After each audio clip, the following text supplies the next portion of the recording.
tardes a todos los presentes. En esta fabulosa tarde, damos la bienvenida oficial a este seminario académico, organizado por los estudiantes del sexto semestre, estudiantes de criminología. En el 13º seminario, por su lado, se avanzarán 3 ponencias. El objetivo de estas ponencias es analizar investigaciones claves sobre criminología y derecho penal, fomentando el debate académico y la exposición científica de nuestros estudiantes. A su vez, tenemos la presencia de nuestra autoridad, el doctor Sergio Valerio. Doctor, ¿se encuentra presente? Algunas palabras para iniciar estas ponencias, quizás.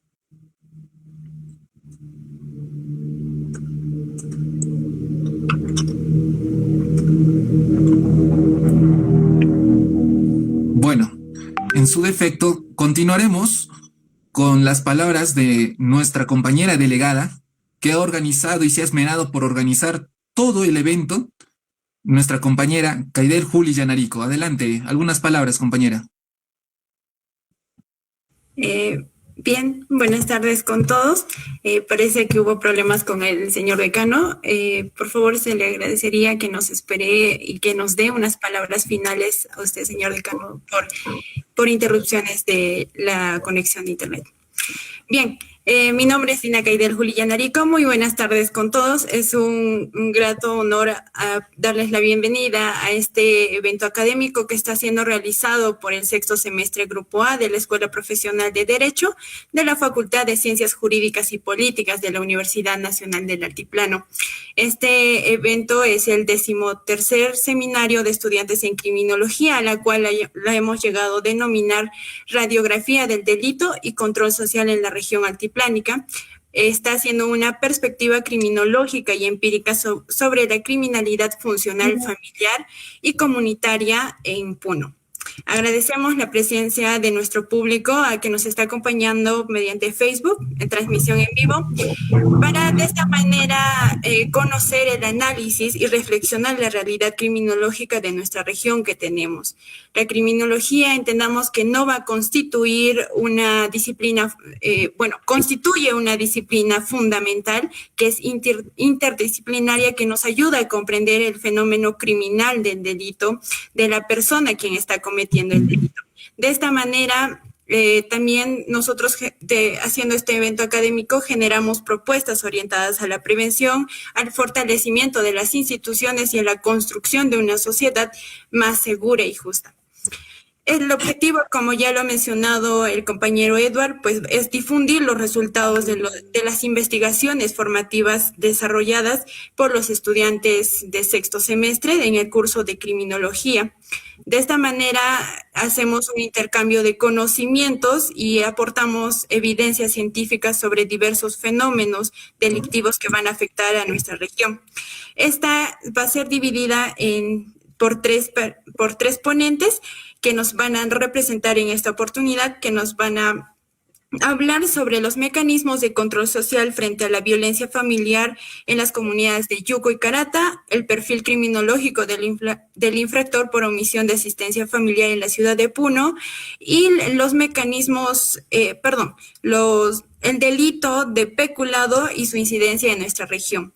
De esta manera, con estas investigaciones vamos a aportar conocimiento a la sociedad y cumpliendo nuestra función de investigadores, aportando a la sociedad como estudiantes de Derecho. Muchas gracias. Muy bien, compañera Kaidel. Sin más que decir, damos el pase a nuestro señor autoridad, Sergio Valerio Cerruto Barriga. Adelante, doctor. La palabra. Buenas tardes. Espero que se me esté escuchando. Se le escucha, doctor. Muy buenas tardes a todos los asistentes, tanto personal como también vía virtual. Para el que habla en mi condición de decano de la Facultad de Ciencias Jurídicas y Políticas de la Universidad Nacional del Altiplano, es un honor participar en este evento de suma importancia, sobre todo tratándose de la investigación de casos que a diario se dan en nuestro medio, los cuales requieren, de todos modos, hacer un análisis y poder enmendar aquellas dificultades en cuanto a los procesos y también, por qué no decirlo, evitar que estos casos se sigan cometiendo. Felicito a los organizadores de este evento y auguro que el mismo sea muy fructífero, del cual puedan obtener muchos beneficios que han de servir para vuestra carrera profesional. El derecho, como todos sabemos, es una ciencia muy amplia y muy interesante a la vez, porque nos da la oportunidad no solamente de conocer y hacer conocer los derechos que tenemos y que tienen nuestros ciudadanos, sino sobre todo poderlo aplicar positivamente para que no se sigan cometiendo delitos de distintas maneras. Hoy por hoy, por ejemplo, el Perú atraviesa el problema de la inseguridad ciudadana y realmente es un problema latente y muy preocupante porque en ningún lugar, en ninguna parte, en ningún viaje, en ningún establecimiento comercial o particular, uno se encuentra tranquilo, porque en cualquier momento puede ser objeto de un robo, de un asalto, de un crimen inclusive. Y esto está haciendo daño no solamente a nuestra sociedad, sino también el prestigio de nuestra patria, el Perú. Entonces, los que estamos estudiando la carrera profesional de Derecho, debemos encaminar nuestros conocimientos en poder frenar estos actos ilícitos que diariamente se presentan no solamente en la ciudad de Lima, El Callao o Trujillo, sino también en las demás ciudades. Y Puno no está libre de ello porque últimamente hemos tenido conocimiento que camiones que transportan pasajeros y carga hacia la Rinconada, de donde se extrae el precioso metal del oro, han sido objeto de asaltos y sus pasajeros han sido despojados de sus pertenencias. Entonces, hechos como estos no deben repetirse e invocamos a que las autoridades policiales puedan desenvolver sus actividades positivamente y tratar de frenar estos hechos ilícitos que realmente perjudican y preocupan a toda la comunidad, no solamente puneña, sino también a la comunidad peruana.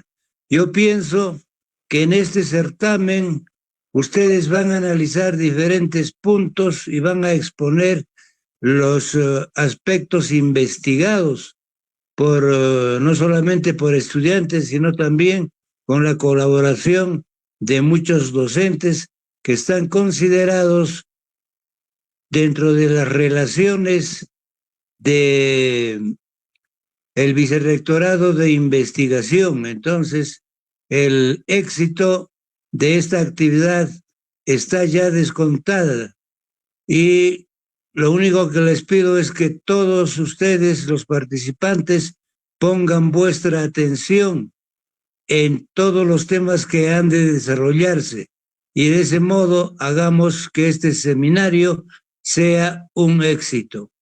Muchas gracias por haberme invitado en esta participación y en esa condición doy por aperturado este 13º seminario que organiza la Facultad de Ciencias Jurídicas y Políticas a través de la Escuela Profesional de Derecho. Muchas gracias. Agradecemos al señor decano por sus palabras de apertura. Recordemos a los asistentes que al finalizar cada ponencia contaremos con un espacio previo para la ronda de preguntas, donde podrán participar activamente. Recordemos que las preguntas se entregarán vía Facebook. También recordarles que pueden marcar la ficha de asistencia que se entregará en el link que está adjuntado al Facebook. Bueno, por consiguiente, tenemos entonces la ponencia de nuestra compañera Yamira Maibé Mamani Patricio, compañera y estudiante de Derecho de la Universidad Nacional del Altiplano, quien nos expondrá la anatomía del delito en peculado de Puno. Compañera Yamira, ¿se encuentra presente? Sí, compañero Edward. Muy buenas tardes a todos. Adelante, compañera Yamira. Tiene el uso de la palabra. Bien. Quisiera que presenten, por favor, las diapositivas que he enviado.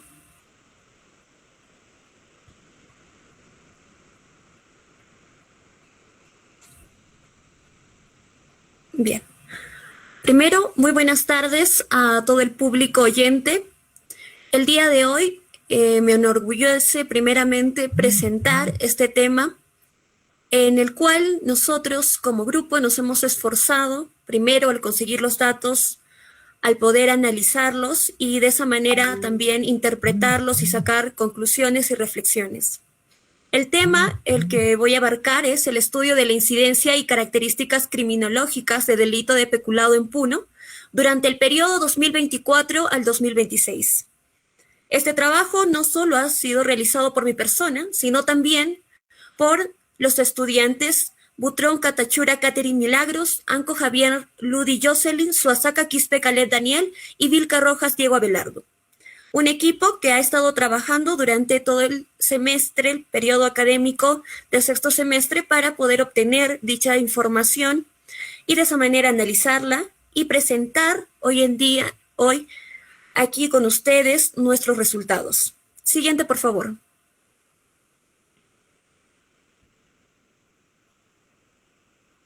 Bien, primero, para entrar lleno al poder estudiar este tipo de delito, el peculado, tenemos que entender que este es un tipo de delito dentro de consignado como dentro de la corrupción de la administración pública, que constituye uno de los fenómenos más corrosivos para la gobernabilidad democrática. Asimismo, para el desarrollo socioeconómico y la legitimidad de las instituciones del Estado. En el contexto del Estado peruano, la corrupción es un problema de carácter sistémico que ha requerido la adaptación continua de los mecanismos de control, investigación y sanción procesal. El delito de peculado se establece en el artículo 387 del Código Penal. En este menciona taxativamente lo siguiente: sanciona al funcionario o servidor público que se apropia o utiliza en cualquier forma, para sí o para otro, caudales o efectos cuya percepción, administración o custodia le estén confiados por razón de cargo. En este sentido, no constituye entonces un simple delito patrimonial. De acuerdo al autor Salinas Sicha, la esencia de la antijuricidad en el peculado recae en la vulneración de los deberes institucionales del cargo, el delito de infracción de deber. Siguiente diapositiva, por favor.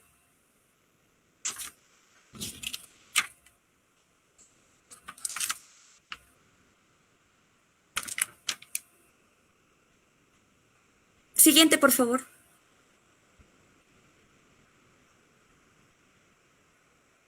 Bien. Nuestra investigación se estructura a partir de la interpretación vital de 4 dimensiones. Primero, el tipo de imputación subjetiva, si este es dolo directo, dolo de uso o culpa. Las entidades públicas afectadas, estas pueden ser municipios, gobiernos regionales, salud, sector de salud o educación, entre otros. El estado procesal en que vienen siguiendo estos casos, si están en investigación, en archivo o acusación. y la evolución mensual vinculada al ciclo del gasto público. El estudio integra fuentes como el Ministerio Público, la Defensoría del Pueblo, Procuraduría Anticorrupción y la DIRCOCOR. La base temporal que hemos tomado es de enero del 2024 a junio de 2026. Siguiente, por favor. Bien, la metodología tenemos como enfoque cuantitativo de tipo descriptivo y empírico con un diseño no experimental. El objetivo principal al realizar esta investigación es determinar la incidencia y describir las características criminológicas del delito de peculado registrados en la Fiscalía Especializada de Delitos de Corrupción de Funcionarios de Puno entre enero de 2024 y junio de 2026. En este caso, este estudio utilizó principalmente el método inductivo, ya que partió de la observación y análisis de hechos particulares que están establecidas en las carpetas fiscales, denuncias y registros estadísticos de delito de peculado en Puno para poder elaborar conclusiones sobre la incidencia, modalidades y el comportamiento criminológico. Siguiente.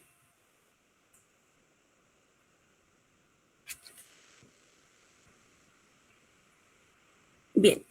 El primer resultado que se ha obtenido es el siguiente: la caracterización por peculado por el tipo de imputación. Tenemos peculado doloso por apropiación, peculado culposo y peculado doloso por uso.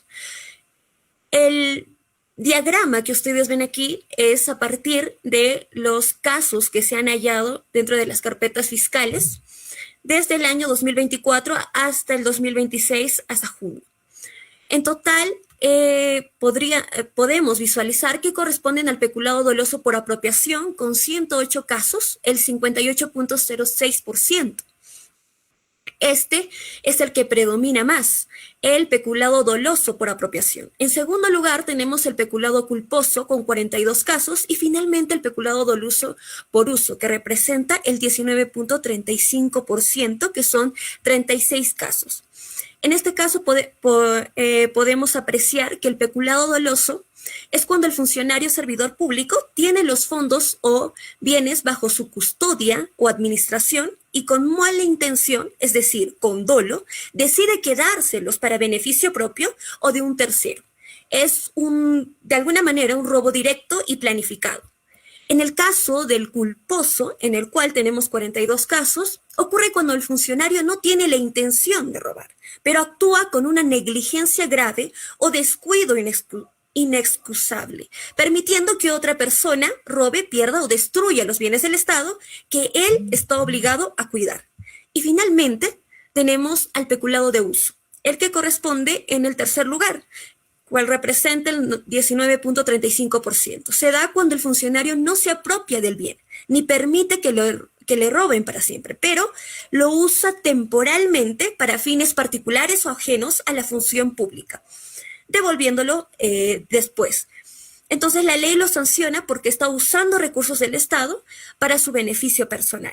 Siguiente, por favor.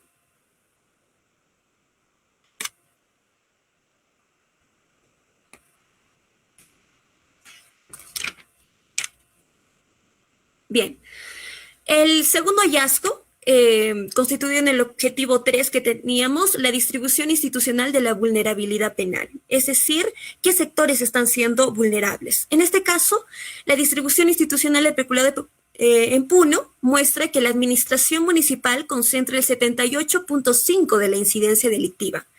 Las municipalidades distritales son el foco principal con 94 casos, el 50.54%, seguidas por las provinciales con 52. En el gobierno regional, 9.68%, 18 casos, y los sectores de educación y salud que corresponden a 7.53% y 4.3%. Estas son las entidades que son mayormente vulneradas y afectadas. Esto tomamos en cuenta porque la efectividad de la política criminal es la capacidad para identificar y neutralizar los focos institucionales de mayor vulnerabilidad.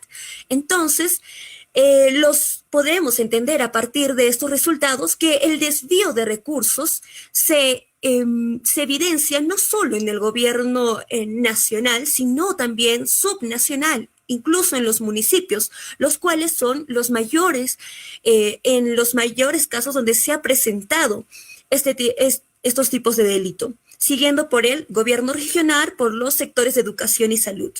Entonces, podemos apreciar que hay una infiltración transversal que vulnera los recursos públicos en todos los niveles del Estado.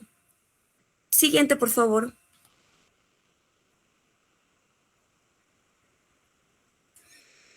El tercero es el siguiente: el estado procesal actual de las causas, el colapso de la justicia y el embudo de la impunidad.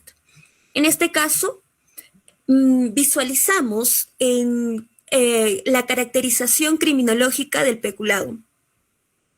En este caso, podemos apreciar que en investigación preliminar se encuentra el 47.31%, en investigación preparatoria el 29.3%, en archivo sobre seguimiento el 16.67% y en acusación o enjuiciamiento el 6.99%. Entonces, allí hacemos un análisis crítico de la respuesta que ofrece el sistema de administración de justicia ante este delito, ¿no? Se encuentra sometido y vemos que se encuentra sometido a un estrés crónico y es por eso que llamamos un embudo procesal. Porque si sumamos en estas cifras, hay 76.34% de los casos que se encuentran en investigación preliminar y en investigación preparatoria formalizada. Por diferentes motivos, ¿no? Puede ser tal vez la destrucción de evidencia documental que existen en las diferentes instituciones, la escasez de peritos contables necesarios para poder cuantificar el perjuicio patrimonial, entre otros. Y el 16.67%, 31 casos, quedan en archivo fiscal o sobreseimiento. Eso manifiesta una insuficiencia probatoria o vencimiento incluso de los plazos, ¿no? Allí podemos interpretar que los funcionarios perciben que el riesgo de cumplir una condena efectiva en realidad es casi nula. Siguiente, por favor.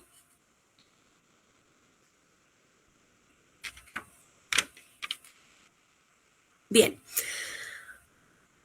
Siguiendo la dimensión temporal de la criminalidad, la evolución mensual y el ciclo del gasto público. En este caso, como ven en el diagrama, vemos que en enero tenemos casos que se han registrado en 2024, 2025 y 2026. Pero el número de casos se dispara en diciembre con 18 y 12. Se revela que entonces la oportunidad que ven o la oportunidad delictiva se encuentra correlacionada con ritmos, presiones y deficiencias del ciclo presupuestal del Estado. En el mes de septiembre, noviembre y en diciembre alcanza el pico de 12 a 18 casos. Entonces, el foco estaría en el cierre del año fiscal. Los gobiernos locales de Puno, para poder gastar el presupuesto que les queda, hacen que se abra una ventana de oportunidad. En este caso, para poder desviar fondos mediante pagos rápidos por servicios fantasma o por otra causa, ¿no? Entonces, aquí surge la teoría ambiental de la criminología. Es decir, ese es el resultado del diseño institucional y físico deficiente. No se vigila debidamente el proceso, hay facilidad para mover el dinero, urge gastar el presupuesto. Entonces, allí es donde se abre esta ventana de oportunidad para poder cometer ese tipo de delitos. Siguiente, por favor.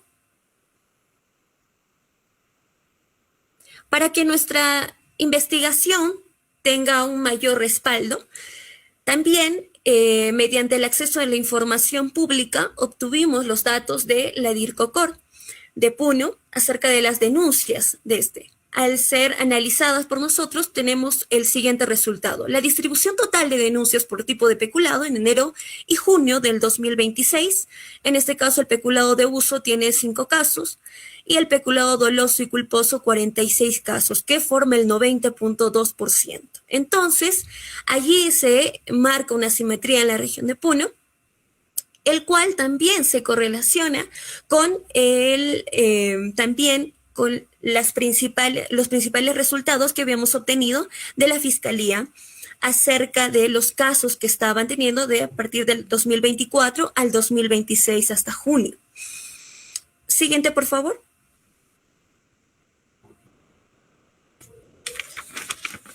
Bien.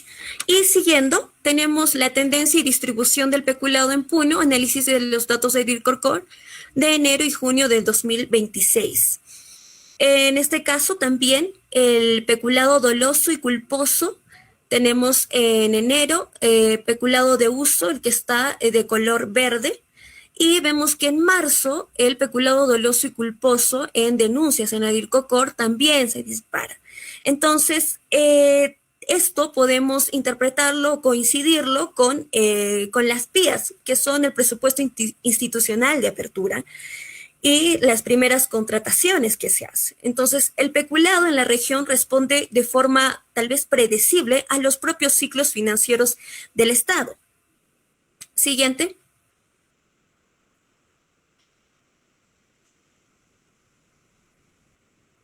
Bien, y así llegamos a nuestras conclusiones y recomendaciones.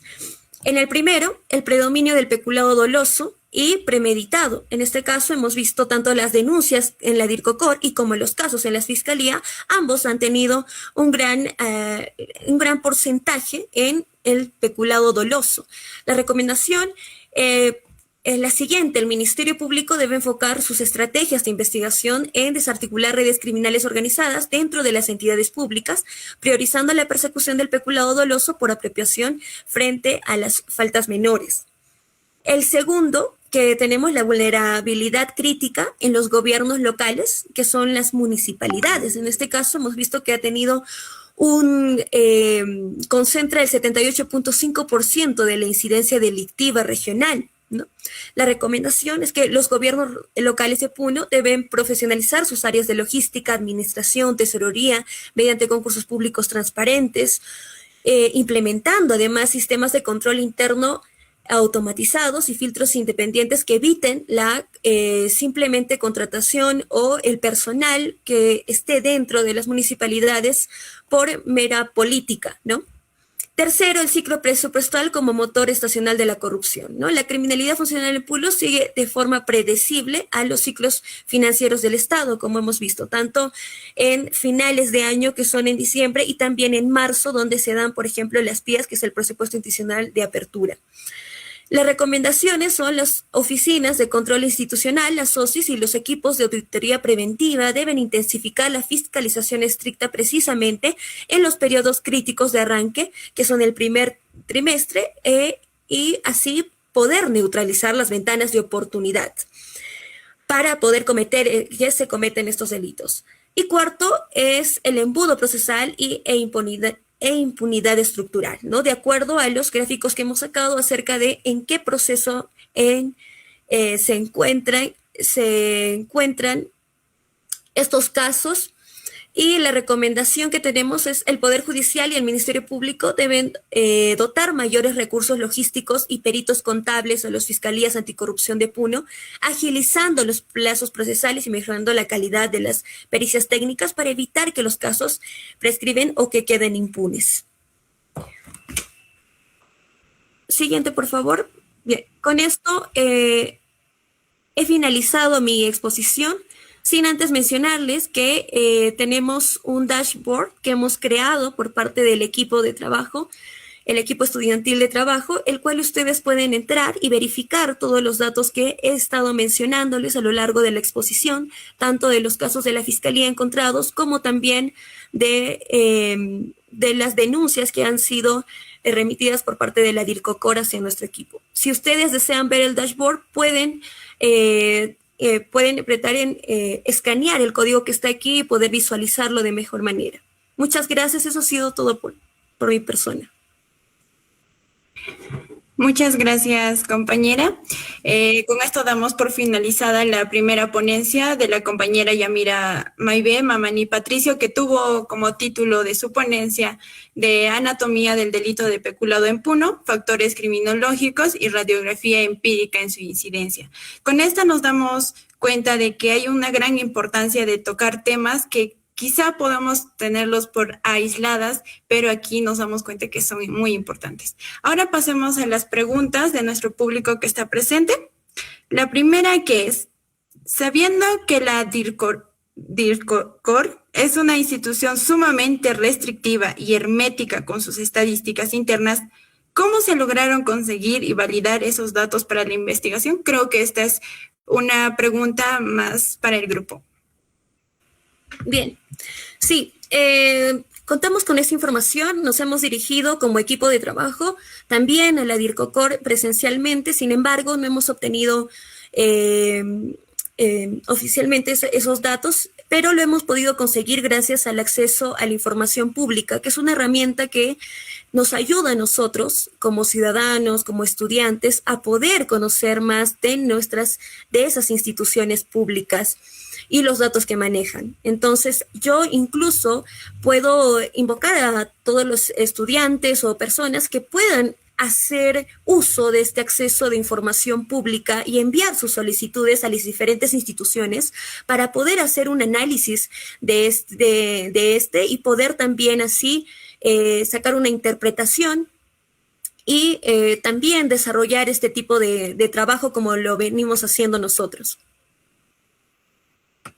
Bien, muchas gracias. Entonces, aquí nos aclara la duda la compañera de que nosotros como estudiantes también podemos acceder a información institucional a otras personas porque nuestra finalidad es investigar. Bien, continuando con el desarrollo de nuestro 13º seminario de estudiantes en criminología, corresponde dar pase a nuestra segunda ponencia, la cual va a abordar una problemática de gran relevancia para nuestra sociedad, que es la violencia familiar y los mecanismos de control social en las comunidades de Yuco y Carata desde una perspectiva etnográfica y criminológica. Para ello, tenemos el honor de presentar al compañero Alex Alejandro Suazaca Coari, que actualmente es comunicador social, conciliador extrajudicial acreditado por el Ministerio de Justicia y Derechos Humanos y actualmente está cursando estudios en la Escuela Profesional de Derecho de la Universidad Nacional del Altiplano, nuestra alma mater. Su trayectoria nos combina la comunicación institucional con el fortalecimiento del sistema de justicia. A lo largo de su experiencia profesional ha desempeñado funciones en la Corte Superior de Justicia de Puno, en la Gerencia Regional de la Autoridad Ambiental de Gobierno Regional de Puno y en el Colegio de Abogados de Lima Sur. En la actualidad se desempeña como encargado de imagen institucional del Ilustre Colegio de Abogados de Puno, labor que se evidencia su compromiso con la difusión del conocimiento jurídico y el fortalecimiento institucional. En esta oportunidad nos va a presentar la investigación titulada Estudio etnográfico y criminológico de los mecanismos de control social frente a la violencia familiar en las comunidades de Yuco y Carata durante el periodo 2025-2026. Entonces, le damos pase a este compañero. Muchas gracias, Keil. Y compañeros, en primer lugar envío un saludo a toda la comunidad jurídica que se conecta vía Meet y asimismo también por Facebook. Agradecer también a nuestro docente Michael Espinosa y a las autoridades quienes nos han permitido, nos han dado la oportunidad para que podamos difundir todo este avance o esta investigación que se ha realizado, ¿no?, durante el tiempo que se ha llevado el curso de criminología. Bueno, no sé si ya podrían presentar las diapositivas, por favor.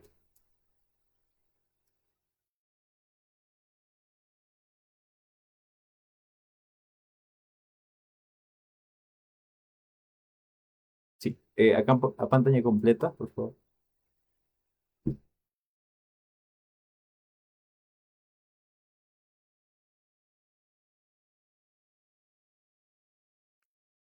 Ya, muchas gracias. En efecto, tal como me ha presentado la compañera Keidel, bueno, esta investigación, este estudio que vamos a abordar en esta oportunidad, no ha sido un tema que sea netamente teórico, ¿no? Hemos tratado de ir más allá de ello al tema práctico y por ello hemos denominado esta investigación como estudio etnográfico y criminológico de los mecanismos del control social frente a la violencia familiar en las comunidades de Yuco y Carata en los años 2025 y 2026. Las comunidades de Yuco y Carata se encuentran en el distrito de Coata y el equipo que estuvo a cargo de esta investigación empírica es mi persona, Alex Alejandro Sosa Cacuari, la comunidad Dina Caidel Julián Yanarico, Álvaro Rolando Yancachaf Yamaita, Heidi Luzco y La Coila, Emerson Flores Yupanqui, Royal Pariapasa y Guido Huarca Yamamani. Entonces, en esta investigación, lo que nosotros queremos básicamente saber y lo que nos planteamos, el siguiente diapositiva, por favor,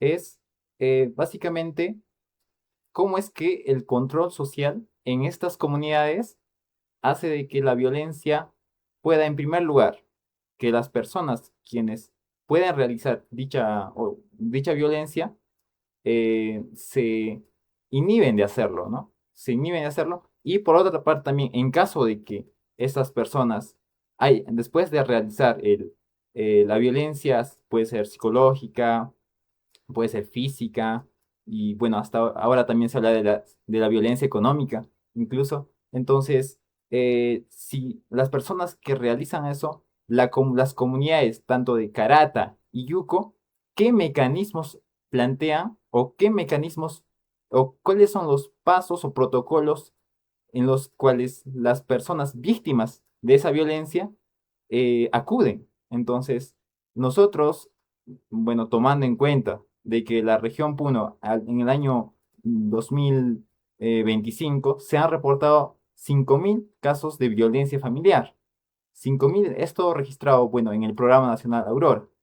Entonces, de estos 5.000, el 59.9% son mujeres puneñas, ¿no? Entonces, es más del 50%.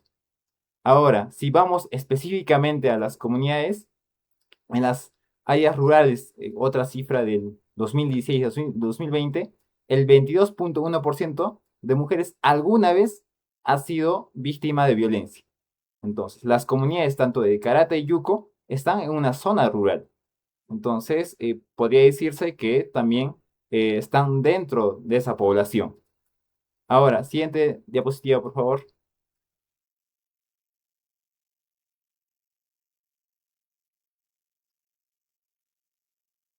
Por ello, este estudio se encamina a comprender desde una perspectiva criminológica el funcionamiento de la justicia comunal como mecanismo para el control social frente a la violencia familiar en Yuco y Karata.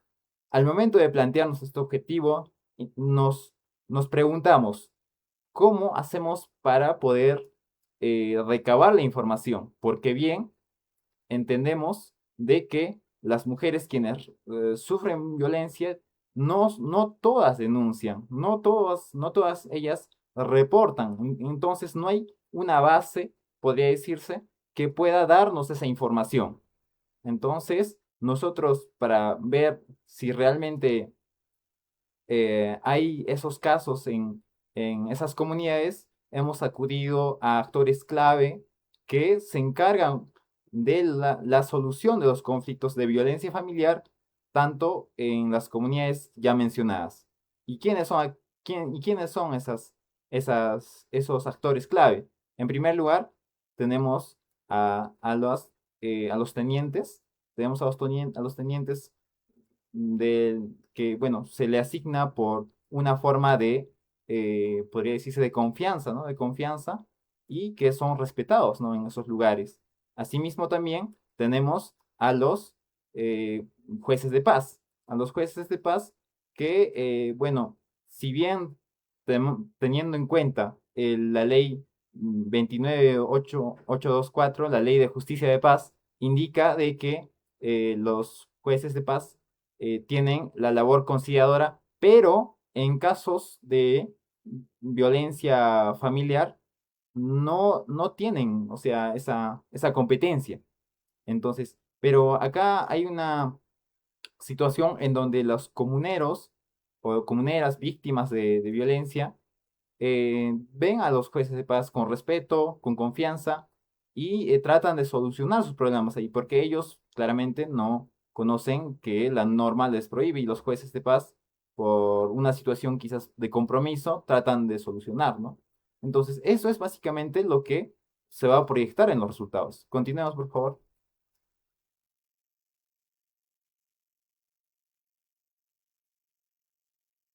Por ello, la metodología se basó en un enfoque mixto, tanto cuantitativo y cualitativo. Cuantitativo porque se hizo preguntas a ciertos comuneros, una cantidad de 35, y bueno, se estandarizó, ¿no? Sus respuestas, y las respuestas fueron bastante, podría decirse, medibles, ¿no?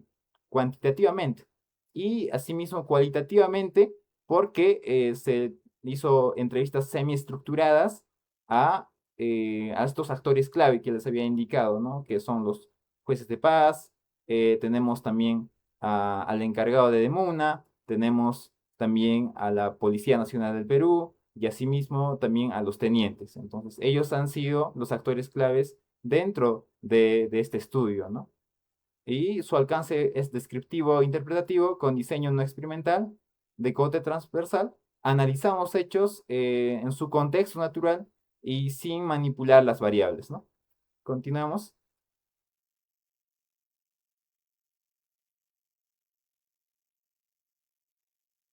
En ese sentido, uno de los actores clave que nosotros hemos acudido para ver si realmente hay casos de violencia familiar es el juez de paz.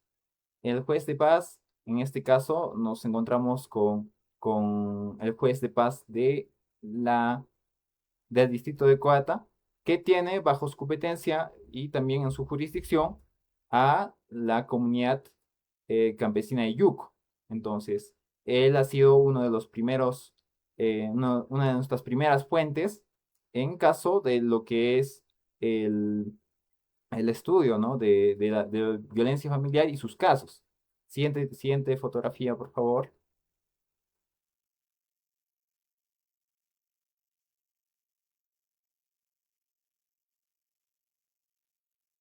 Y bueno, la segunda, bueno, el segundo actor que nosotros hemos tomado en consideración es el juez de paz, que en cierta medida tiene en su jurisdicción a la comunidad campesina de Carato.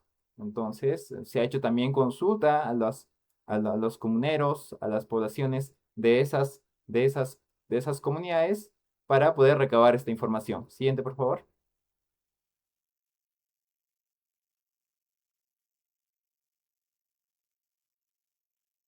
Como tercera parte de esta investigación, o bueno, del proceso de recabar esta información, también se acudió a la DEMUNA, ¿no? A la DEMUNA, que, bueno, dentro de sus funciones abarca también el tema de eh, abordar temas de violencia familiar.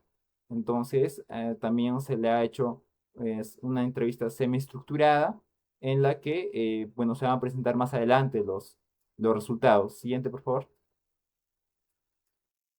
Bueno, también ahí se puede mostrar, ¿no? La entrevista, bueno, que se hizo a la comisaría. Pero ya yéndonos a un tema más de análisis teórico, ¿qué es lo que dicen qué es lo que dice la criminología respecto a lo que es la violencia familiar? Tenemos a García Pablo de Molina, indica que, bueno, la criminología es una ciencia empírica e interdisciplinaria. Indica que también no se le debe ver desde una perspectiva normativa, sino que necesitamos saber cuáles son aquellos factores que básicamente inciden en ella. ¿Qué factores son aquellos? Son los factores sociales, culturales, familiares e incluso los económicos, ¿no? Entonces, ellos tienen que ser considerados para que de esa manera nosotros podamos tener una perspectiva más amplia y más diáfana de lo que es la criminología en el estudio de la violencia familiar. Asimismo, también tenemos a Hirschi, que nos dice que el control social, si es que hablamos del control social, asimilándolo con las comunidades que justamente tienen, bueno, las comunidades o estas autoridades lo que hacen es justamente hacer control social. Y para ello también hay una teoría que está desarrollada por Hirschi, indica que eh, por haber un vínculo social, la persona que probablemente pueda o no hacer el delito, lo piensa antes, lo piensa. Entonces, y se formula la siguiente pregunta. ¿Por qué no debería hacer esto? ¿Por qué no debería hacer esto?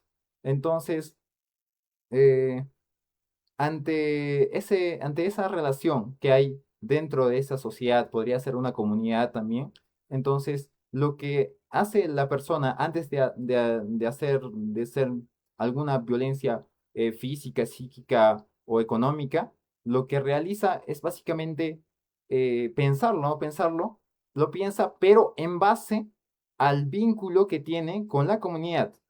Ahora, si es que lo llevamos a la práctica, esto es bastante, podría decirse, eh, se, se muestra o se demuestra mucho porque los comuneros em, tienen esa particularidad de que están bastante arraigados a la comunidad.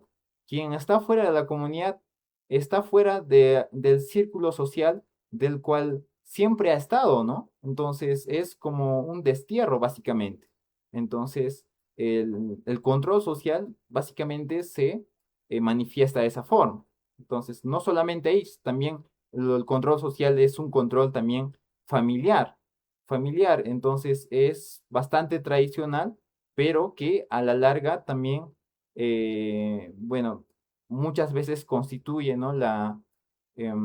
Una brecha, podría decirse, ¿no? Para la plena, para la plena búsqueda de los derechos fundamentales, ¿no? Porque muchas veces no se toma en cuenta ello, también teniendo en cuenta de que las comunidades están dentro de un marco constitucionario, ¿no?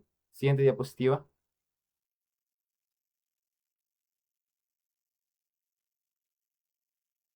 Ya, desde la criminología crítica tenemos a Barata, que indica también, como el anterior autor, que para analizar criminológicamente necesitamos considerar las relaciones tanto sociales, económicas y culturales. Y estos, cómo es que se relacionan con la criminalización, ¿no? Entonces, él indica que la violencia familiar no solamente es una infracción penal, sino que es una manifestación tanto de las desigualdades de poder que existen tanto en las familias y también los patrones culturales que pueden favorecer a esa normalización. Entonces nosotros como sociedad podemos ver una actitud de algún comunero, incluso con su esposa, y para nosotros es básicamente, digo, podría ser algo fatal, algo lamentable, pero para ellos quizás está normalizado.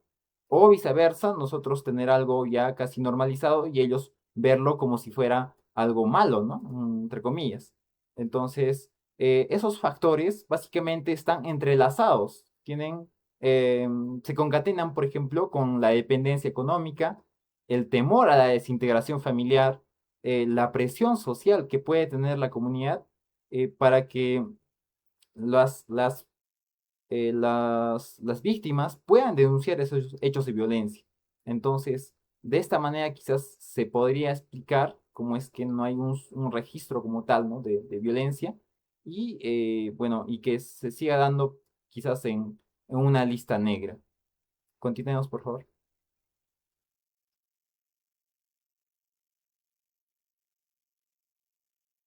Ya, entonces, ya para contextualizar dónde es el distrito de Coata, el distrito de Coata se encuentra a 3.800 metros sobre el nivel del mar, está en la provincia de Puno, está en la provincia de Puno, y en este mapa podrán ustedes apreciar cómo es que están, podría decirse, están los actores que nosotros a los cuales hemos acudido, ¿no? En primer lugar tenemos la comunidad campesina de Yuco, tenemos a la comunidad campesina de Carata, la de Muna que queda en el mismo distrito de Coata, los juzgados de paz de primera y segunda instancia y la comisaría de Huata. La comisaría de PNP queda a varios kilómetros del distrito de Coata, en otro distrito que es el distrito de Huata. Entonces, vamos a utilizar esa información también para luego discutir, ¿no? Para luego discutir. Entonces, esto es básicamente nuestro radio de estudio. Continuemos.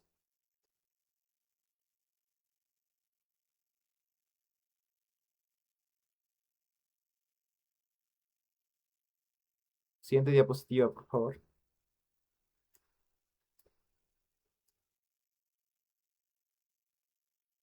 Ya. Eh, Vamos a desarrollar en esta oportunidad lo que tendría que ser los resultados como tal. Entonces, en un primer momento les había planteado la pregunta de qué es lo que hacen las comunidades, qué es lo que hacen sus autoridades eh, cuando hay un caso de violencia familiar y qué hace la víctima o qué hace su familia. Entonces, en la investigación cualitativa que hemos hecho, con tanto los jueces de paz, la de Muna y la PNP, nos encontramos con la sorpresa de que, por ejemplo, en los jueces de paz son poquísimos, incluso podríamos decir irrisorios los casos que llegan de violencia familiar. Entonces, la respuesta que nos dan ellos como jueces de paz de por qué estos casos de violencia familiar no llegan directamente hacia ellos es esta. Este cuadro explica, bueno, este gráfico de escalera explica de manera no detallada, pero de manera didáctica lo que es básicamente el camino o el protocolo que se sigue en estas comunidades para la resolución, o en este caso, cómo es que llevan a cabo o no solucionan, pero eh, cómo es que abordan los casos de violencia familiar. En el primer nivel, la sorpresa que nos dimos nosotros es que están los padrinos de matrimonio. Este vínculo es un enlace, podría decirse, simbólico que tienen las personas que se juntan al momento del matrimonio y que quienes normalmente escogen al padrino de matrimonio son los padres, ¿no? Son los padres de los novios. Entonces ellos constituirían como segundos padres para que bueno, en este caso los encaminen o en caso haya un conflictos, peleas, disputas a posteriori, puedan ellos acudir a estos padrinos. Entonces, la mayor parte de personas que hemos encuestado indican de que los padrinos de matrimonio son las personas más fiables y las personas con las que debería acabar el protocolo, en este caso el camino que lleva a cabo la víctima, ¿no? Entonces, los padrinos de matrimonio son la primera instancia. La segunda instancia son el presidente comunal y la asamblea comunal. Los jueces de paz están podría decirse, escalón, en el cual, en caso de que no hayan funcionado los dos anteriores, se acude a ellos ya con un tema más podría decirse, de solucionar esa violencia, aunque tomemos en cuenta, como ya le he reiterado anteriormente, que ellos no tienen, ¿cómo se llama? Ellos tienen esa, podría decirse, competencia para hacer conciliación, pero no en casos de violencia familiar, pero aún así acuden. Ellos nos han mostrado sus fajos en este caso, sus actas, y algunas de ellas claramente también tenían relación con lo que es la violencia familiar, pero en este caso no es un caso tan habitual, ¿no? Porque ya, como lo explican los jueces de paz, esos casos básicamente terminan con los padrinos o bien con el presidente de comunidad. Ahora, tanto en la policía básicamente no tiene casos de violencia familiar. Entonces, esto nos da a pensar y nos da, o deducimos de la misma, que los comuneros, o nos preguntamos por qué los comuneros no acuden al fuero policial, ¿por qué, digo, a la policía? ¿Por qué, por qué lo tienen como última alternativa? Entonces, y peor aún, si es que vemos a un caso más arriba, escalones más arriba, si es que hay el tema de jurisdicción y todas esas cuestiones, pues peor todavía no podrían acudir al Poder Judicial. Entonces, eso es básicamente los resultados a los que nosotros hemos llegado. Siguiente diapositiva, por favor.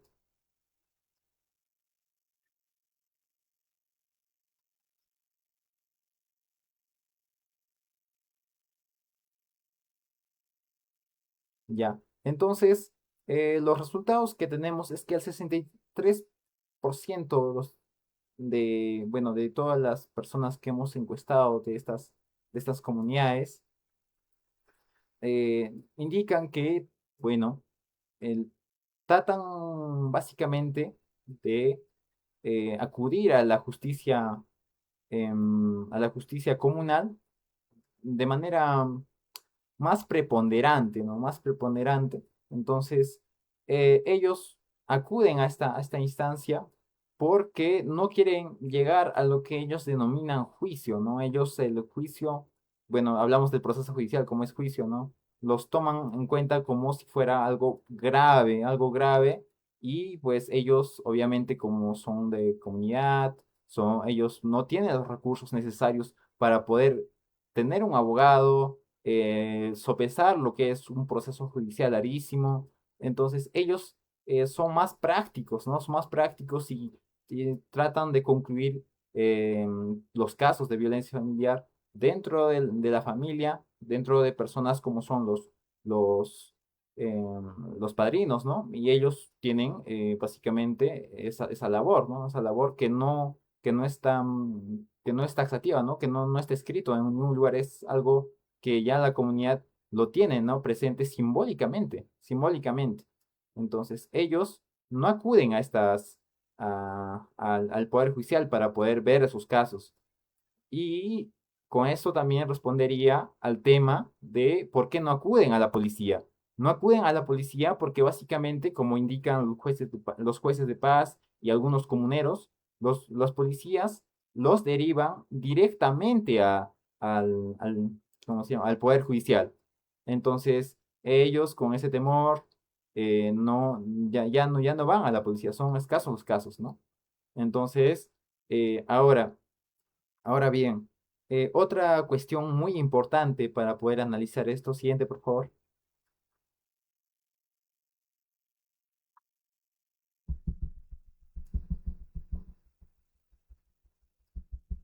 Para analizar esto, es que básicamente las personas al momento, o en este caso el comunero o comunera, quien ha sido víctima de violencia familiar, al momento de querer proceder, puede decirse de manera que quiera ir al Poder Judicial o al juez de paz, en este caso, o a la policía. Existen factores sociales que tratan que encaminan, que lo hacen encaminar y le hacen cambiar esa forma de ver, ¿no? Entonces, y dice ya no puedo llegar más allá de lo que es mi familia. Esto no puede enterarse a la comunidad, porque esto sería, pues, el reír de la comunidad, o sería producto o sería podría decirse, de burlas, incluso eh, objeto de desprecio. Entonces, podría ser también objeto de exclusión, incluso. Entonces, por temor a que pueda ser juzgado tanto por la familia, por la comunidad, por el grupo, ellos básicamente tratan de concluir el proceso de violencia, este protocolo, como ya les he mostrado, dentro de la familia. Entonces, con esto nosotros le damos básicamente la razón a Hertz, que lo había explicado en un primer momento, que indicaba que las condiciones, que los vínculos que, que tiene una persona al momento, al momento de ser víctima o ser el victimario, inciden mucho porque justamente tiene miedo a represalias, tiene miedo también a que se le puedan restringir ciertas, podría decirse, facultades, ¿no? Dentro de la comunidad, podría decirse, le podrían quitar quizás el terreno comunal que se le ha asignado, cuestiones así. Entonces, las conclusiones a las que nosotros llegamos es que, en primer lugar, el, el control social comunitario tiene una función que también es la de resolver conflictos familiares, ¿no? Entonces, en base a la intervención de padrinos, familiares y autoridades.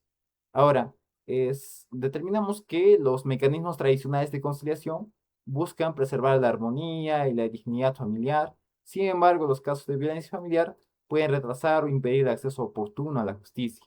Entonces, estamos acá en una moneda de dos caras, ¿no? Si bien las comunidades mediante sus autoridades pueden ser efectivas para poder solucionar los casos de violencia, pero también lo vemos desde otra perspectiva en la que se están transgrediendo, vulnerando derechos fundamentales, ¿no? Derechos fundamentales y se está transgrediendo la integridad física, psicológica, moral de la persona, pero obviamente esta persona quizás no lo sabe, ¿no? No lo sabe y bueno, esa es la forma, ¿no? Teniendo los usos y costumbres que tienen las comunidades.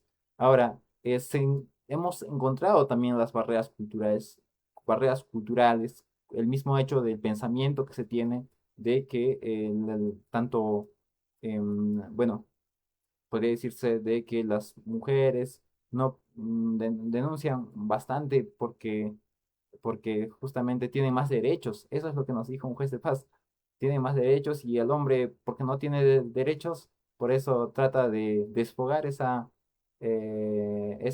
ira, esa impotencia de no poder hacer nada ante los derechos de las mujeres mediante violencia. Es un análisis bastante machista, podría decirse, pero que básicamente aún tiene prevalencia, ¿no? En estas comunidades.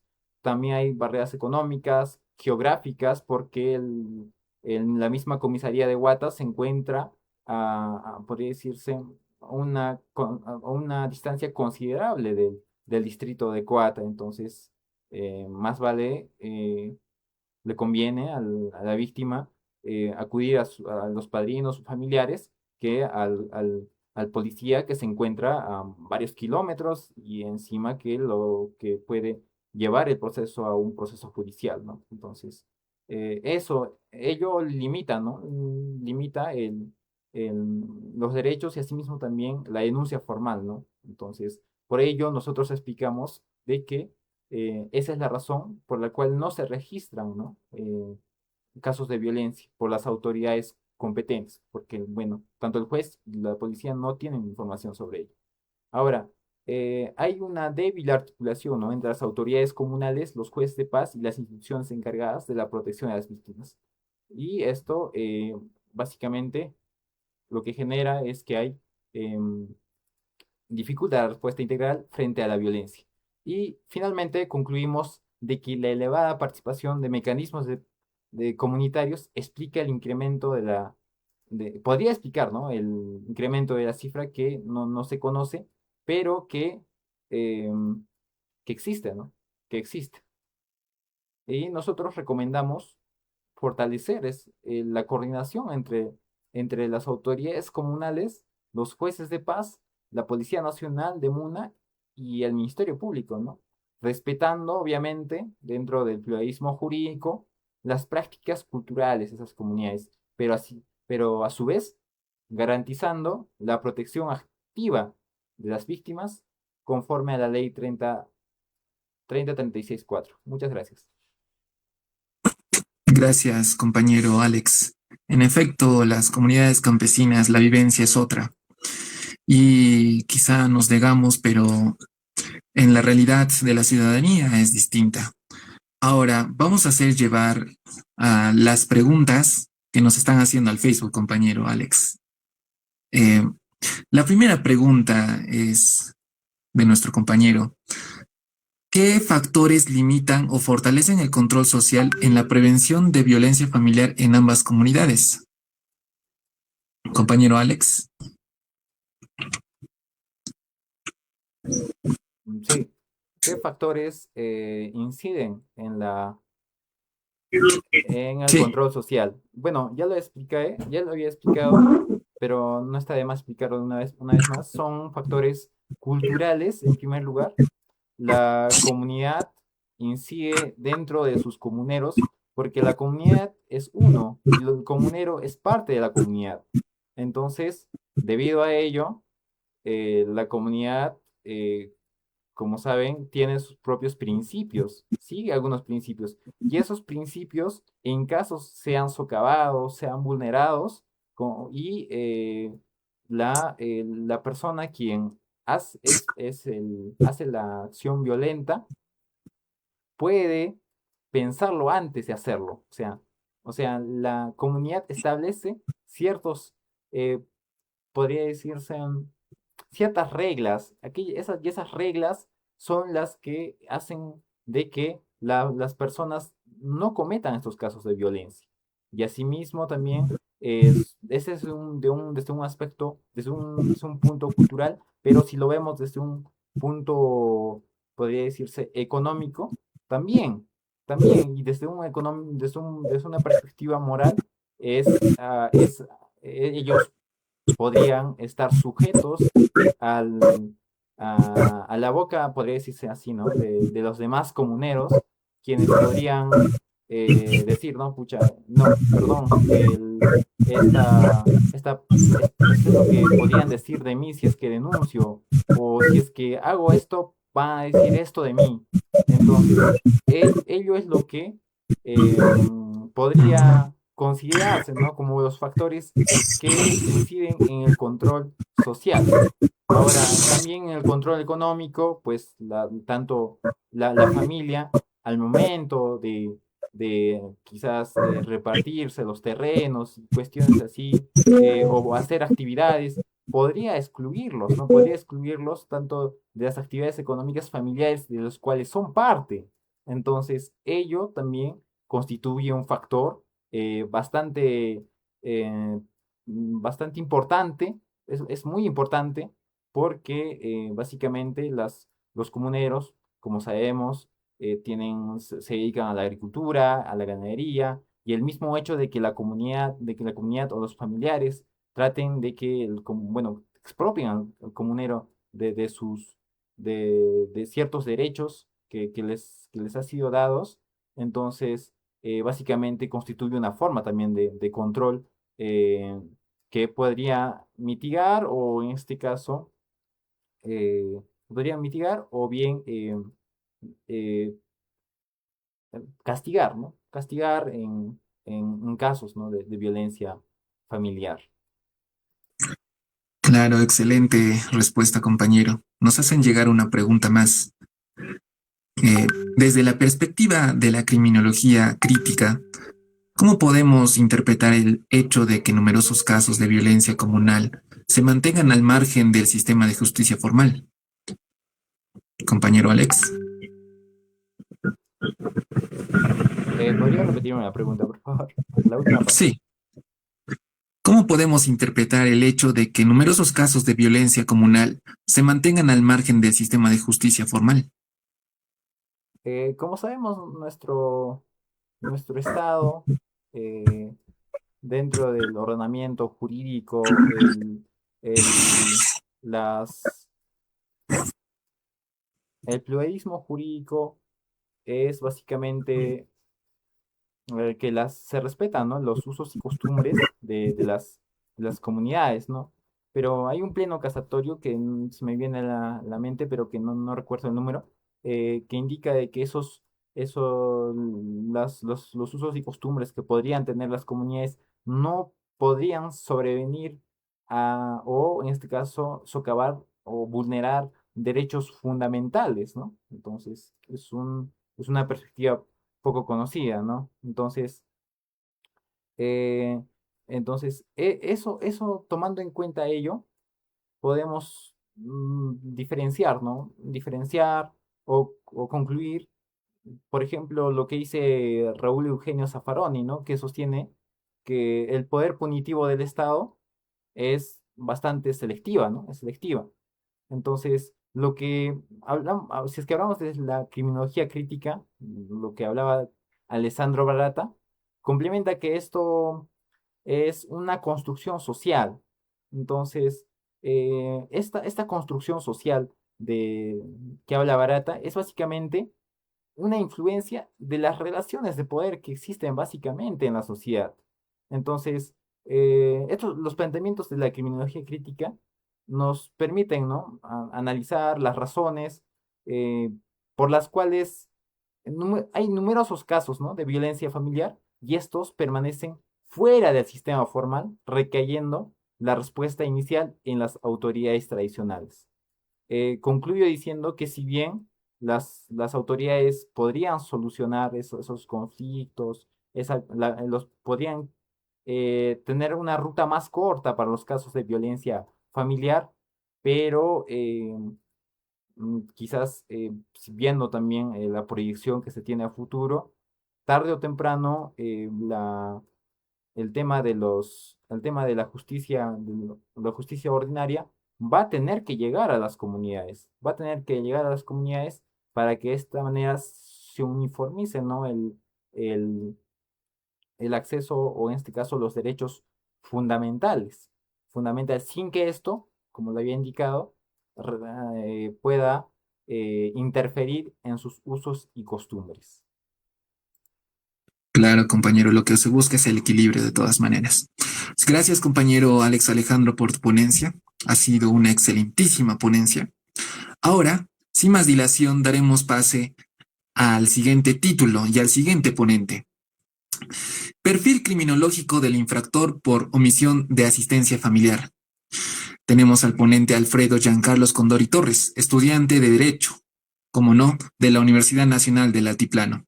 Adelante, compañero, tiene el uso de la palabra. Muy buenas tardes, compañeros y a la comunidad jurídica en general.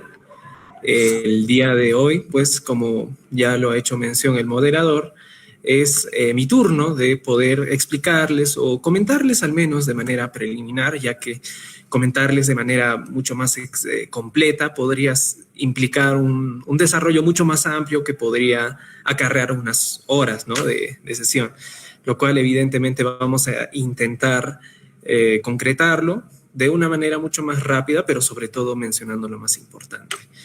Bien, ¿de qué trata exactamente el trabajo de investigación que hemos realizado en mi grupo y yo, evidentemente?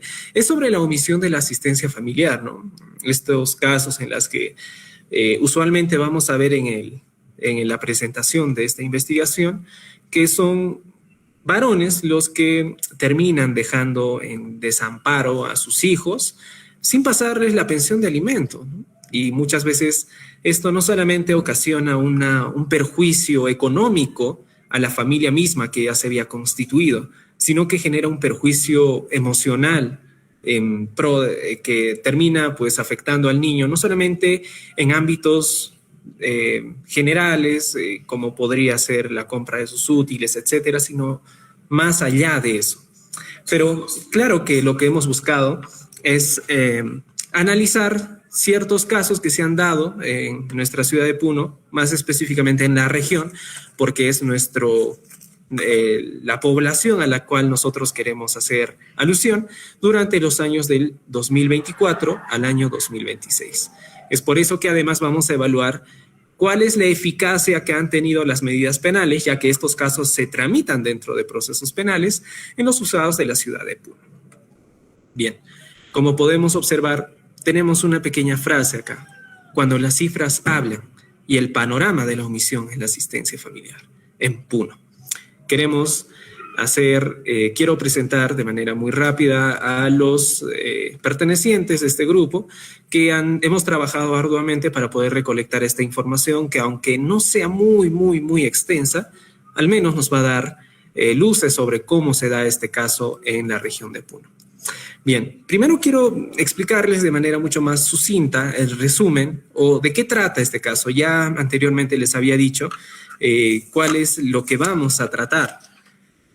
En primeras, vamos a ver el perfil socioeconómico de los sujetos activos de este tipo penal, que, como les dije, es la persona que omite pasarle los alimentos o la pensión alimenticia a sus hijos, pero contrastándolo, por otro lado, con la eficacia de las medidas o de las sanciones penales que se establecen en los procesos penales que se dan dentro de esta tipología penal. Asimismo, vamos a ver cuál es la desprotección o los efectos negativos que tienen, por ejemplo, el hecho de que un padre no le pase sus alimentos a sus hijos y, sobre todo, quiero hacer mucho énfasis en esto, la eficacia de los procesos mismos, ¿no? Vamos a ver si realmente la gente cumple, si no lo cumple, si paga al final, cómo operan las penas suspendidas. Dentro de ese plazo, ¿el padre cumple realmente o no lo hace? Y finalmente, como medida complementaria, después de todo el análisis, vamos a establecer también qué recomendaciones podríamos dar. Porque claro, no se trata solamente de investigar la realidad, que evidentemente es muy necesario, sino de también dar algunas propuestas de solución a estos casos para que así el trabajo que hemos realizado tenga más trascendencia. Es por eso que aquí hemos colocado que tenemos necesariamente como base de toda la exposición un enfoque restaurativo. Es decir, que las penas, aunque su naturaleza sea punitiva, no solamente sea tal cual, sino que sea restaurativa, que realmente se busque el beneficio del menor. Y esto lo vamos a realizar con un enfoque mucho más clínico-social, evaluando la realidad de la región de Puno en estos casos específicos. Bien. Para ello es necesario y es menester mencionar algunos conceptos necesarios que van a ser fundamentales para que podamos llegar a una comprensión más completa. Vamos a tener primero como eje central al derecho alimentario, porque es esta rama la que se encarga de proteger la subsistencia, la dignidad, el desarrollo integral en sí del alimentista, que viene siendo plasmado por el menor. La naturaleza que tiene este derecho alimentario es, pues, proteger, ofrecer una tutela jurídica y sobre todo prioritaria, porque más adelante vamos a ver esta doctrina muy famosa del interés superior del niño, que no solamente es una doctrina aislada, sino que es una doctrina que se ha venido aplicando no solamente en la Constitución política o diversos cuerpos normativos, sustantivos o adjetivos, sino que también lo vamos a ver en diversas normas de carácter internacional, porque lo que se busca es proteger a personas vulnerables, dentro de las cuales tenemos conocimiento, se encuentran los menores. Vamos a hablar también de la tipicidad penal, es aquella subsunción, ¿no?, que vamos a visualizar entre la norma penal y la relación que ésta tiene con la realidad social. Si realmente se subsume, verificar si concurrentemente la resolución judicial previa se puede relacionar con el dolo omisivo, pues esto podría acarrear muchas más agravantes. El bien jurídico, que en este caso se refiere netamente a la subsistencia digna del menor alimentista. Claro que el alimentista no siempre va a ser un menor, puede ser un mayor de edad. Tenemos requisitos para ello, a las cuales no vamos a hacer mucha mención, pero lo que sí vamos a mencionar es que el bien jurídico protegido es la subsistencia digna del alimentista.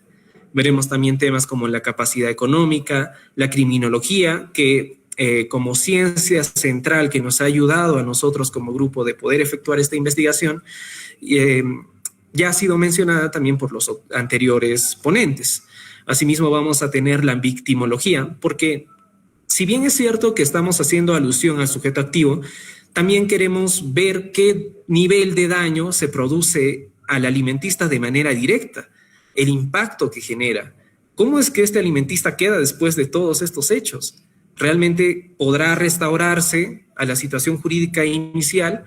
¿Realmente este alimentista podrá gozar de los beneficios que le otorga, por ejemplo, el derecho alimentario, vuelvo a repetir que tenemos una propuesta más restaurativa y evidentemente también vamos a tener a la última ratio penal. ¿Por qué? Y esto quiero complementarlo con las entrevistas que hemos seguido realizando también a no solamente operadores jurídicos, sino sobre todo a la población general, porque la población general es la que vive de manera mucho más real la realidad social que se da a causa de estos delitos de omisión a la asistencia familiar. Por ello es que a ciertas personas les preguntábamos qué opinaban sobre estos casos, cómo es que dentro de los casos que ellos conocen de manera individual se han solucionado. Y la sorpresa surgió cuando muchos decían que las soluciones no llegaban por una pena privativa de libertad, por una sanción penal, sino por conciliación.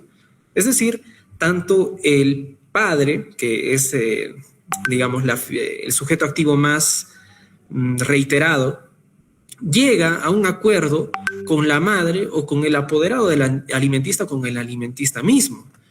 Lo que se busca entonces es que la sanción penal sea de última ratio, que no se proponga como propuesta inicial, porque sabemos muy bien que los procesos, y si hacemos alusión más específica sobre todo a los procesos penales, son muy engorrosos y muchas veces pueden producir un desgaste económico a las partes, etcétera, etcétera, etcétera. Bien, vamos a ver de manera más rápida el mapa normativo.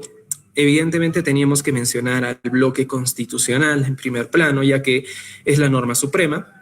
Pero no solamente tenemos a la Constitución política, que hace alusión en el artículo 4 a la protección a la familia y a la infancia, sino a la Convención sobre los Derechos del Niño, que podría decirse que es la norma internacional de carácter constitucional entre los países de mayor englobancia, que reúne muchas normas y a la vez estas normas tienen un carácter más imperativo para todos los países.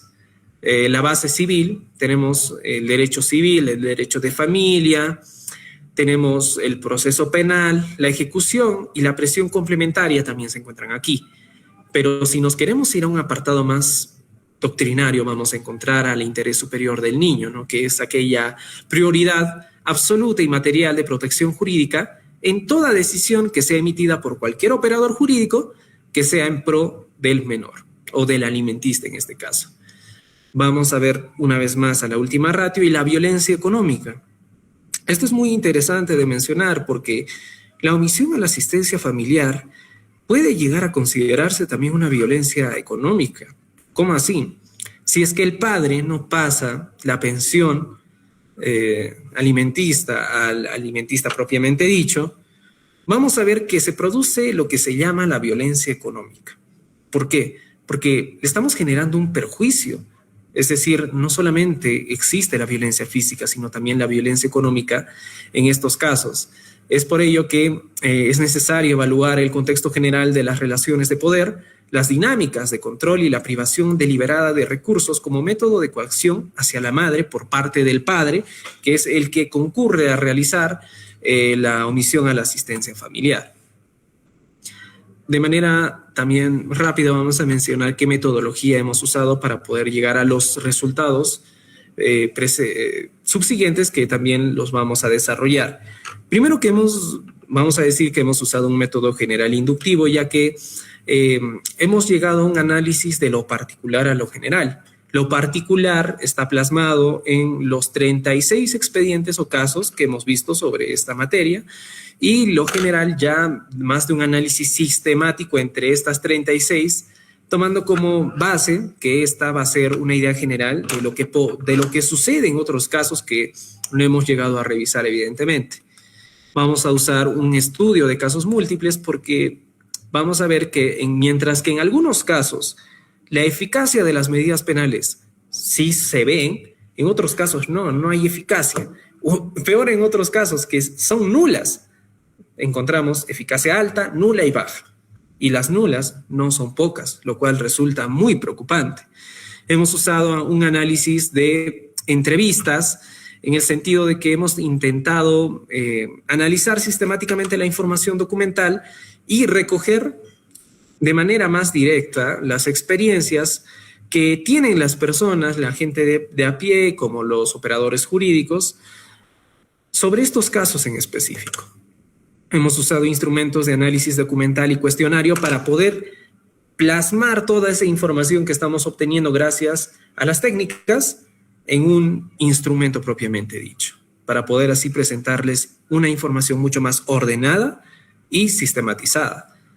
Asimismo, estamos usando una investigación sociojurídica porque estamos evaluando el fenómeno jurídico del impacto que tiene la aplicación de las normas jurídicas penales en casos de omisión a la asistencia familiar. Nuestro periodo de estudio se ha realizado entre los años del 2024 al 2026 y hemos considerado criterios de inclusión y exclusión. Obviamente, al revisar estos casos, hemos intentado obviar casos que han sido archivados, casos que no tienen información completa, porque ello acarrearía realizar un estudio mucho más poco entendible o poco comprensible. Yéndonos ahora de manera más rápida, tenemos los resultados. ¿Qué es lo que hemos encontrado en el análisis de estos 36 casos? Primero que nada, ¿cuál es la edad? La edad que usualmente suelen tener estas personas que son los sujetos activos de estos delitos son entre los 23 y 51 años de edad. Vamos a encontrar que la edad promedio sería en este caso la de 40 años. Ahora, ¿qué nivel de instrucción tienen estas? Vamos a decir que la gran mayoría de estas personas han terminado solamente la secundaria, pero no han llegado a estudiar, por ejemplo, en una universidad o un instituto técnico, por lo cual podemos ver que el nivel de educación superior se encuentra totalmente ausente. Vamos a ver inclusive que algunos sujetos activos han quedado solamente en la educación primaria, e incluso algunos que quizá ni siquiera han tenido la educación primaria ni secundaria completa. Y esto es muy preocupante porque nos da un índice o nos da indicios de que las personas que incurren en estos delitos no tienen un nivel de instrucción académico más allá del secundario, ¿no? Y eso explicaría muchas cosas. Asimismo, vamos a ver que, volvemos a repetir, la edad es de 23 a 51 años. La situación laboral es un aspecto que también nos ha causado algo de preocupación, puesto que ya tenemos conocimientos previos de que en el Perú la informalidad impera. Son pocos los puestos laborales que son formales, pero son muchísimos los puestos laborales que son informales, los que actúan, se podría decir, fuera de la ley. Y los sujetos activos son mayormente trabajadores informales. Tengamos en cuenta que los trabajadores formales perciben ingresos quizá un poquito más altos que los trabajadores informales. Podemos ver aquí claramente que el ingreso mensual promedio de los trabajadores formales es de 2.745 soles, mientras que los infractores informales tienen un ingreso promedio de apenas 1.630. Entonces podemos evidenciar que los trabajadores informales, por no percibir mucho ingreso, es que terminan cometiendo este acto ilícito, que es la omisión a la asistencia familiar.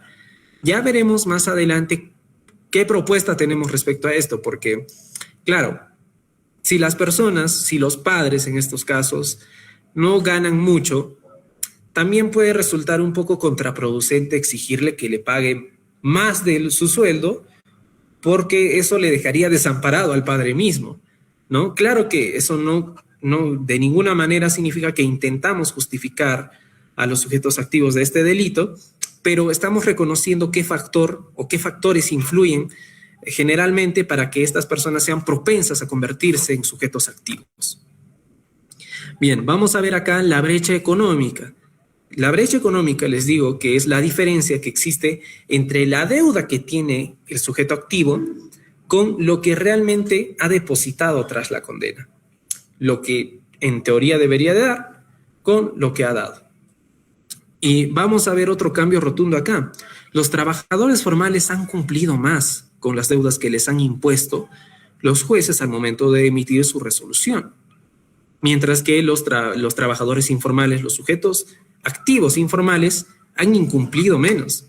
Y ustedes ya podrán sacar sus propias conclusiones. Esto se debe justamente por lo que mencionaba anteriormente. Los trabajadores informales perciben menos dinero, mientras que los trabajadores formales, no siempre, pero en la mayoría perciben más y más dinero.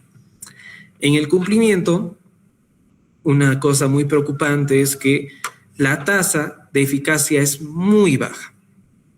De hecho, hay casos, hemos revisado, que la eficacia ni siquiera es baja, sino que es directamente nula.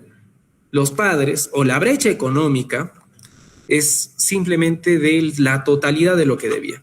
O sea, si yo debía 5.000 soles, por ejemplo, es un decir, al final no pagaba ni un sol. Entonces vamos a ver que hay casos en los cuales el nivel de eficacia es nula.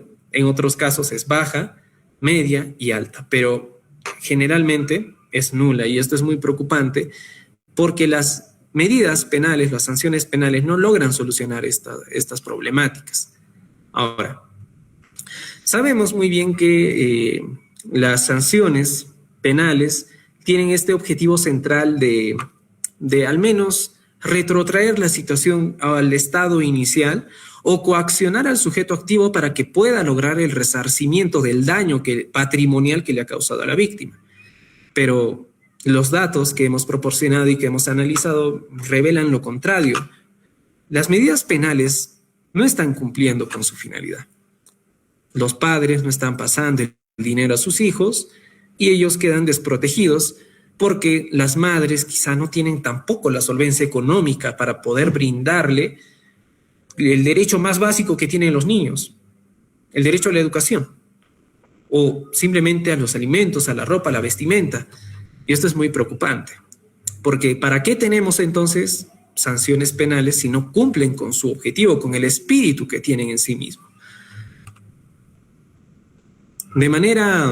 Quiero mostrarles esta pequeña infografía que retrata de manera mucho más concreta cuáles son los resultados a los cuales ya llegamos finalmente después de todo lo ya mencionado. La ineficacia es crítica. Un 52.9% no cumple con lo que establece la sentencia judicial. Ustedes pueden decir quizá, ¿no?, que al menos la mitad se cumple, pero vuelvo y repito, ¿esa es la finalidad de las normas penales? ¿Que se cumpla solamente la mitad de los casos que se presentan ante los juzgados penales? Evidentemente no. La finalidad es que se cumplan a cabalidad todos. Sería mucho más comprensible que la ineficacia ronde por lo menos al 10%, al 5%, quizá al 15%, ¿no? Ya hablando porque realmente los humanos, la sociedad en sí misma es imperfecta, pero un 52.9% es una ineficacia crítica. Ya ni digamos que si fuera 90%. Realmente creo que ahí se merecería aún más una reforma de las normas jurídicas, o al menos que haya una mayor fiscalización de estos sujetos, porque ¿de qué sirve interponer una sanción penal si es que al final el alimentista va a quedar desamparado de todas formas? Es por ello que hemos determinado, lo que se determina de estos datos es que la cárcel no siempre es la solución. La pena privativa de libertad tiene la menor tasa de efectividad, un éxito restaurativo bajísimo, porque lo que está haciendo al final es destruir la empleabilidad que tiene el sujeto activo. Si el sujeto activo no puede trabajar por estar en la cárcel, ¿qué le va a pagar al alimentista? La cárcel no siempre es la solución, y por eso es que establecemos que es la última ratio, como siempre debió de ser. La informalidad laboral influye bastante en esto, ya que al no percibir muchos ingresos tampoco tiene la posibilidad de pasar mucho de su dinero. En el sector formal, los trabajadores formales, les mencionaba anteriormente, hay una brecha en la deuda muy baja. Los trabajadores del sector formal sí cumplen con lo que se les establece. Usualmente se ve esto en las penas suspendidas, mientras que en el sector informal la brecha es de 7.592, claro, haciendo los cálculos, y la eficacia de la pena es de nula a baja. Es por ello que terminamos diciendo respecto a este punto que las medidas penales, las sanciones penales que establece el operador jurídico deben de ser más acorde a la realidad del alimentista. Buscar que ese sujeto activo pueda cumplir con lo que se quiere lograr. Entonces, mandándolo a la cárcel no se va a lograr siempre eso. Pero sí se va a lograr eso si es que, por ejemplo, fraccionamos el pago, si es que, por ejemplo, establecemos trabajos comunitarios para esa persona. Eso no implica necesariamente dejar sin sanción al sujeto activo, sino darle sanciones que le ayuden al mismo deudor, al mismo sujeto activo, de volver a la línea de la ley y cumplir con lo que le establece la sentencia. Es algo interesante mencionar sobre el delito permanente, ¿no? La Corte Suprema ha considerado que el delito no prescribe mientras no se pague el total. Lo que a priori, ustedes entenderán, puede generar una persecución eterna para los que resulten insolventes. Entonces ahí vemos una vez más el resultado de la ineficacia de las medidas penales, ya que se estaría persiguiendo de manera muy alargada al sujeto activo sin que éste pudiese cumplir siquiera con lo que le había establecido. Hay muchos magistrados que no están de acuerdo mucho con esta interpretación, que quizá debería de ser una pena instantánea, en el sentido de que no se busque simplemente perseguir eternamente al sujeto activo, sino de que el sujeto activo deje de ser tal cumpliendo con su obligación. Por eso es que buscamos una solución más restaurativa, y esto necesariamente no implica una sanción penal que lleve a la cárcel a los sujetos activos. Vemos que el perfil criminológico del infractor es más predominantemente un varón. Esto puede, digamos, ser muy obvio para algunas personas, pero créanme que también existen casos en los que las mujeres son los sujetos activos de estos delitos. Claro que resulta mucho más extraño, excepcional, pero sucede muchas veces. La edad promedio es de 40 años, justo en la edad donde empieza, digamos, a envejecer más y que la oportunidad laboral que éste puede obtener sea mucho más baja, imposibilitándole más el pago de la deuda que se le había impuesto mediante la sentencia penal. Además, que el 77.7% trabaja en el sector informal. Es por eso que vemos una ineficacia de las medidas penales. Bien. Nos hacemos la pregunta final entonces. ¿Las medidas penales realmente funcionan? ¿Sería más efectiva una pena que mande al sujeto activo a la cárcel? ¿O sería mucho más conveniente para el alimentista que haya un acuerdo, una negociación? Según los datos que hemos estado revisando, las entrevistas y sobre todo los 36 casos que han sido objeto de estudio, hemos encontrado que la pena que manda a la cárcel a los sujetos activos son muy, muy ineficaces. Pero hay salidas alternativas como la negociación, la mediación, que han resultado más efectivas. El alimentista ha obtenido lo que quería y no necesariamente ha necesitado que el deudor se vaya a la cárcel. Por eso es que vemos que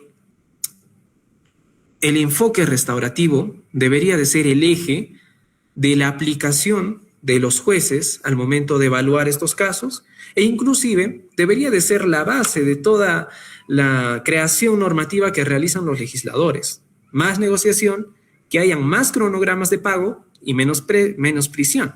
De esta manera, y solo de esta manera, podría lograrse en nuestra realidad peruana una protección más amplia al alimentista. ¿Qué conclusiones podemos sacar de todo esto?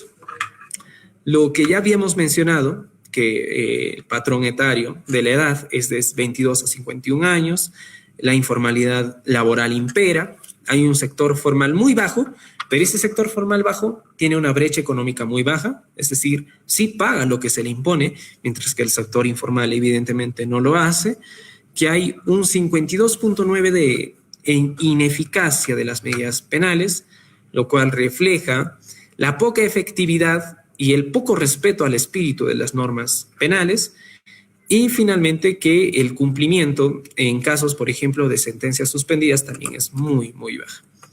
Entonces, después de todo ya lo esgrimido, ¿qué podemos recomendar como grupo después de todo este análisis? Vamos a ver primero que la primera recomendación que queremos dar es, sobre todo, que haya un pago fraccionado. ¿Qué logramos con esto? Que el sujeto activo, con este pago fraccionario, con este pago más flexible, pueda lograr pagar al alimentista como debe de ser, pero solo esto se lograría con el pago flexible. Puede ser, por ejemplo, que se le imponga menos dinero, o sea, que se le amplíen los plazos de pago, porque al fin y al cabo esa es la única probabilidad que tenemos de que se logre una recuperación gradual, en lugar de exigir montos únicos inviables. El sujeto activo quizá no va a poder pagar los 15,000 soles, digamos, por ejemplo, en un mes. Le va a ser muy complicado y eso baja la eficacia de la medida.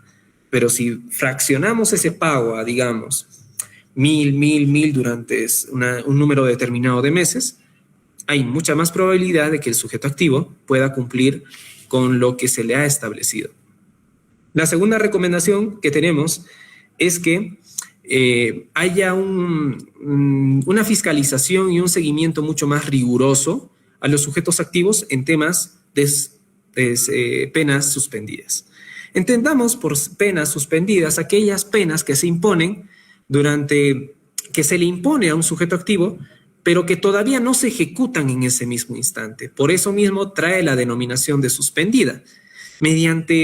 Mientras se va a cumplir esa pena, hay un lapso, un tiempo en el cual el sujeto activo puede revertir la situación y cumplir.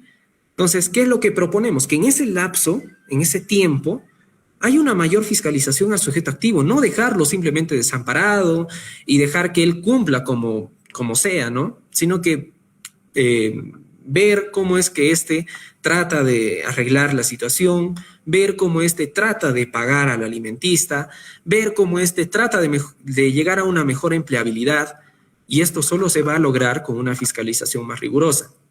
Claro que en la realidad peruana esto puede sonar algo difícil, algo complicado de lograr, de concretar, pero al fin y al cabo es el alimentista el que se va a ver beneficiado. Y muchas veces el alimentista es un menor de edad.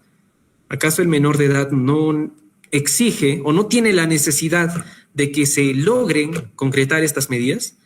Claro que tiene la necesidad, es un menor.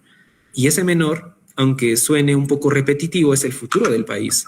Y es por ello que se necesita que estos puedan crecer de la manera debida. Y si tiene un padre ausente, que este padre ausente cumpla con lo que se le establece. Finalmente, la última recomendación que tenemos es establecer un sistema de alertas tempranas basado en el indicador de nivel de eficacia.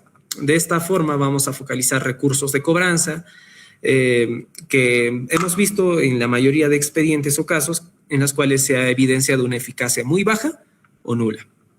Asimismo, y esta es una recomendación que tenemos a aquellos que quieran investigar más sobre este tema y una recomendación hacia nosotros mismos y a los interesados sobre el delito de omisión a la asistencia familiar, es agregar más información quizá. Si bien es cierto que no vamos a tener acceso a la totalidad de casos, lo que podemos hacer es recopilar información mucho más precisa y importante y valiosa. De esta forma, pues vamos a tener resultados mucho más enriquecedores, no solamente para nosotros, sino para la población en general. Eso sería todo por mi parte, compañeros, doctores y todos los presentes en esta ponencia. Muchas gracias, compañero Alfredo. Pasemos a la ronda de preguntas, que es, si usted propone que ya no se mande a la cárcel a estos padres, ¿no le estamos dando la espalda al niño que necesita comer? Muchas gracias por la pregunta. Es una pregunta muy similar a la que nos realizábamos al inicio de realizar este trabajo de investigación. porque las propuestas que dimos justamente es no necesariamente mandar a la cárcel a estos padres, ¿no?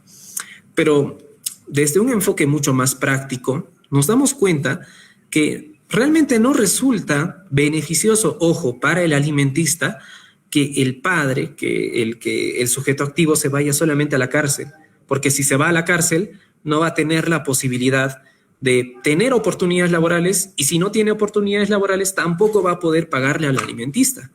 Es por ello que estamos quizá un poco en contra de esa idea primigenia de que se deba demandar directamente a la cárcel a estos sujetos activos, porque desde un aspecto más práctico no le resulta beneficioso de ninguna manera al alimentista.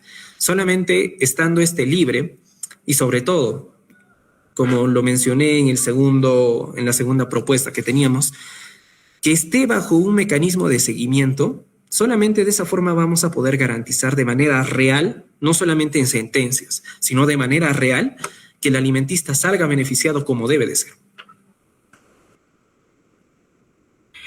Muchas gracias por absolver esta pregunta. Entonces, de esta manera damos por concluido el 13º Seminario de Estudiantes en Criminología, a la cual hemos denominado Radiografía del Delito y Control Social en la Región Altiplánica, una perspectiva criminológica y empírica sobre la criminalidad funcional, familiar y comunitaria en Puno.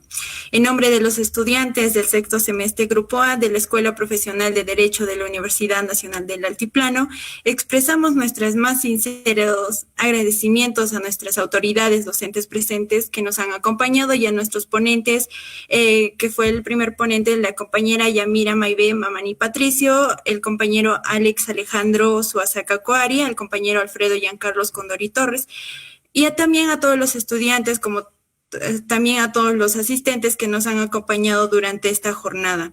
Agradecemos especialmente al señor decano y a nuestro asesor, doctor Michael Espinosa, quien nos guió en este camino de la investigación, específicamente en la criminología, por su permanencia hasta el final y su participación activa en cada una de las ponencias y rondas de preguntas que se ha realizado, el interés que han presentado y sus aportes que han enriquecido a este espacio de aprendizaje y reflexión que hemos tenido nosotros como estudiantes de Derecho y como sociedad. Esperamos que este seminario haya sido una experiencia académica provechosa y que los conocimientos compartidos que hoy se presentaron hayan fortalecido nuestra formación profesional y nuestro compromiso con la investigación. Como ya había mencionado anteriormente la compañera, al haberse registrado en el repositorio de certificados se les podrá emitir su certificado, a la vez haberse registrado en el URL de registro de asistencia que se le compartió vía Facebook. Es todo. Muchas gracias.